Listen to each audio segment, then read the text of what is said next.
Hey guys, there's been a lot of discussion in the comments lately about why musicians actually have to be mindful and why it's so important for us as pianists especially to have some level of spirituality, and why so many musicians in the past have. And I've been thinking about it a lot, and I wanted to do a little live discussion on it, very brief. But one of the most important aspects of playing, as we all know, is listening. And if you don't listen to what you are playing, then you're not going to be able to actually create a composition in your improvisation. And that's the goal here. We're creating good compositions that use all the facets of compositional development with rhythm, harmony, and melody.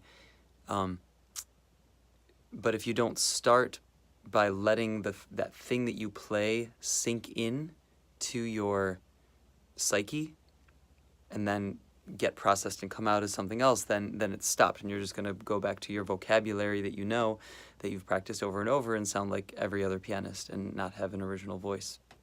So that's why when we get on the piano, like I do these mindfulness exercises where I'm like pressing one note and holding it out for a while, like that. And listening to it until it fades into the distance. And then I've got these other exercises like the freehand exercise where you're just going all over the piano, and you're listening to what you're playing. And then Ruslan Sirota has these exercises where you are playing a rhythm and then playing a lick with a rhythm and then playing another lick with the same rhythm, which requires you to remember what you played before. So it has to do with paying attention to that which you have already played and then developing upon that. And that's one of the reasons that that mindfulness is so important, because it hones you into that moment so you can pay attention. And you have to like what you play too. A lot of us are very disparaging about what we play because it's inherently a judged thing. You're putting something out there and it's judged by the world, by the community.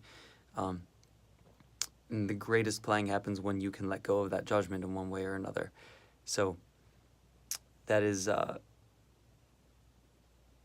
that's a basic explanation of why it's so important to have some sort of spiritual mindset and some sort of meditative practice when you're playing. Hope this helps.